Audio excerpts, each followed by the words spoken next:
नमस्कार बहनों, राधे राधे। मैं आपके लिए सोमवती मावस की कहानी सुनाने आई हूँ। बहन, ये सोमवार को आती है और इसमें पीपल पीपल की फेरी देते हैं। पीपल पेड़ के नीचे चले जाते हैं फेरी देने के लिए, कहानी सुनने के लिए। अगर वहाँ नहीं गया जाए तो घर में पीपल की डाली ला करके और पानी का जल का लोटा रख लेते हैं और जो चीज़ की फेरी देते हैं, केला हुआ, सेब हुआ, संतरा हुआ, जो भी आपकी फरमाइश हो वही रख लेते हैं। 13 चीज़ रख लेते हैं और पीपल के पत्तों के टीके लगा देते हैं। आज जैसे नाड़ बांध देते, 13 पर पीपल के लपेट देते हैं ऐसे, और फिर कहानी शुरू करते हैं। एक साहूकार था, उसके 2 लड़कियां थी। तो दोनों लड़कियों का स्कूल में नाम लिखाया। तो जब मास्टर के पास पढ़ने जाती तो मास्टर एक को तो कहता, उसको प्यार से बोलता और छोटी वाली को वो अटकारा मार के बोलता। तो वो कहने लगी अपनी माँ से जाके, माँ मुझे तो ये गुरुजी है ना प्यार से नहीं बोलते, मेरी बहन को तो बड़े प्यार से बोलते हैं, मेरे को पता नहीं क्या क्या बोलते रहते हैं। वो कमज़ोर हो गई। उसकी माँ गुरु के पास गई उसके, अग सर ये क्या बात हुई, इस लड़की को तो आप बड़े प्यार से बोलते हो और इसको आप अटकारा दे के बोलते हो। वो कहने लगा, इसका भाग्य तो बड़ा अच्छा है और इसका भाग्य खराब है। बोले क्यों? बोले इसके तकदीर में, किस्मत में सुख नहीं है। बोलिए आपको कैसे पता? बोले मैंने पढ़ लिया इसका किस्मत। बोले इसकी शादी करोगे तो इसका फेरा में इसका पति ख़त्म हो जाएगा। बोले ऐसे इतना कमज़ोर है भाग्य इसका? बोले हाँ इतना ही है। अब वो पंडितानी क्या करे, उसके तो बात चुप गई, भाई ये कैसा होगा, क्या करेंगे, हम तो गरीब आदमी हैं। उसने किसी पंडित से पूछा, उसने कहा जो सोमवती मावस की फेरी देता हो उसकी फेरी तुम्हारी लड़की के लग जाए सारी तो इसका पति जिंदा हो जाएगा और ये इसका सौभाग्य बन जाएगा। तो वो सोचने लगी, वो घर से चल पड़ी और कहने लगी अपने घर वालों को, बोली मैं आऊँ इतने मेरी लड़की की शादी मत करना, अगर शादी भी करो तो उसको यहीं रखना। तो वो चली गई घर से निकल करके। चलते चलते उसको किसी ने बताया था 7 समुद्रों पार शोभा धोबन है, वो हर माह उसकी फेरी देती है सोमवती की। तो उसकी फेरी इसका लग जाए तो ये ठीक हो जाएगा, इसका काम सौभाग्यवती हो जाएगी ये। तो वो चल पड़ी, चलते चलते दूर जंगल में चली गई। अब वो समुद्र पार थी वो तो एक पेड़ खड़ा था, उसमें गरुड़ नहीं बैठे थे तो वो उसके बच्चे थे उसके नीचे पेड़ पर। तो वो क्या कहने लगी, वो सांप आया और उस बच्चे को खाने लगता। तो वो बच्चे बचा दिए उसने। तो गरुड़ पंखनी आई और कहने लगी, बहन तूने मेरे बच्चे बचाए हैं, तू मेरे से कुछ मांग ले। बोले बहन मुझे क्या चाहिए, मुझे तो 7 समुद्र पार जाना है और फिर वापस भी आना है। बोले ठीक है, तू मेरी पंखों पर बैठ, मैं तेरे को 7 समुद्र पार लेके जाऊंगी। तो वो 7 समुद्र पार ले गई उसको।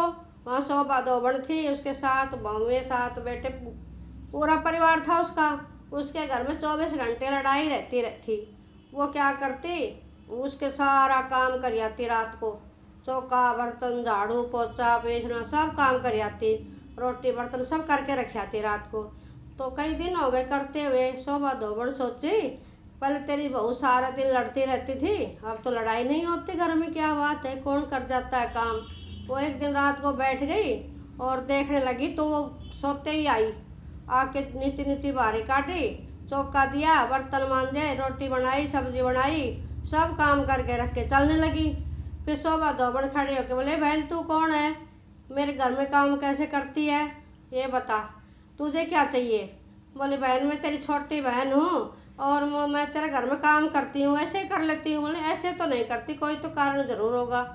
बोले बहन तूने पहले वचन भर ले मेरे से, तब बताऊँगी, ऐसे नहीं बताऊँगी।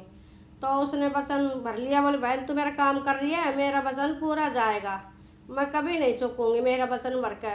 शोभा धोबन ने वचन दे दिया। उसने कहा बहन तेरी बहन की बेटी की शादी है और वो फेरों में विधवा हो जाएगी और तेरी सोमवती मावस की फेरी उसी को लगनी चाहिए, सारी वो फेरी दे दे उसको। बोले बहन तू तो बड़ी चीज़ मांग ली, मैं तो सारी फेरी मेरे लिए रख रखी थी। बोले नहीं, तेरे को ना दे तो फिर तेरा वचन चूक जा। बोल नहीं बहन, वचन दे दी, मैं तेरे साथ चलूँगी। वो चल पड़ी, गरुड़ पंखड़ी के ऊपर बैठ गए, चली गई। जाते ही फेरे हो रहे थे, अब वो बैठी तो फेरे होने तो उसको तो बेहोशी आने लगी तो कहने लगी, हे सोमवती मावस, मैंने जितनी भी फेरियां दी हैं सारी इस कन्या के निमित्त हो जाना और इसका पति जिंदा हो जाए, इसका सौभाग्य, इसका भाग बन जाए, इसको कोई निरादर से ना बोले।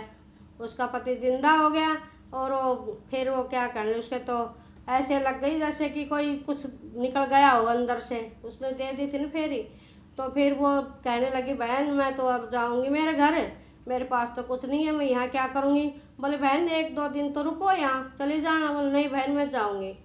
तो उसका पति था वो घर, वो भी उधर बीमार हो गया। तो वो कहने गई तो वो भी गरुड़ पंखड़ी बैठा कर भेज दिया उसको। भेज दिया तो जाके देखी तो उसका पति मरा पड़ा, शोभा धोबण का।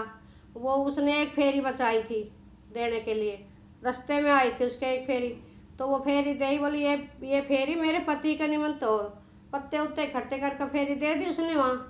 तो वो फेरी बची थी तो वो जाके कहने लगी अपने पति से, हे भगवान परमात्मा शिव बाबा, जो मैंने रास्ते में फेरी दी है वो मेरे पति का मेरा सुहाग बना दे और मेरे पति को जिंदा कर दे। तो सोमवती मावस तो इतनी अच्छी है, सबका सौभाग्य बनाती है और सबको दान पुण्य करते हैं सब इस दिन अमावस को। तब पांडव थे 5, तब ये सोमवती मावस आई नहीं उनके आगे। ये कहा है किसी ने कि तब जब वो जिंदा थे तब आई नहीं, और अब तो फिर भी 1 साल में आ जाती है, 2 साल में आ जाती है, 6 महीने में आ जाती है। ये धर्म करने के लिए आती है। इसमें पीपल के नीचे बैठकर पूजा की जाती है, और पीपल के नीचे ना जा पाओ तो घर में अपने पीपल की डाली ले आओ और उसको जल के लोटे में रख करके तिलक लगा करके उसके नाड़ बांध करके और सोमवती मावस की कहानी दे लो, सुन लो।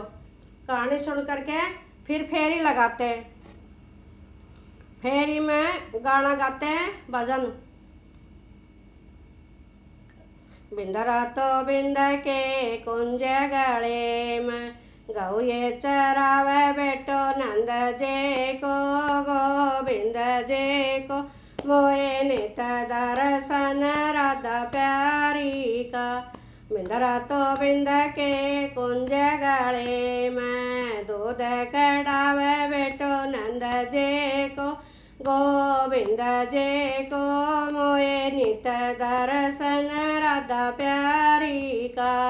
बिंदरा तो बिंद के कुंज गले में खीर रंधावे बेटो नंद जे को, गोविंद जे को मोए नित दर्शन राधा प्यारी का।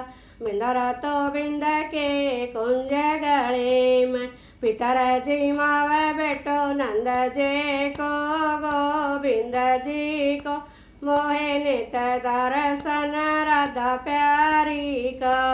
बिंदरा तो बिंद के कुंज गले में दक्षिणा दीवावे बेटो नंद जी को, गोविंद जी को मोहे नित दर्शन राधा प्यारी को। बिंदरा तो बिंद के कुंज गले में दर्शन देवे बेटो नंद जे को, गोविंद जी को मोहे नित दर्शन राधा प्यारी का। राधे राधे। बहन मेरी कहानी आपको अच्छी लगी हो तो आप मेरा चैनल सब्सक्राइब और लाइक करना और शेयर करना। ओम शांति।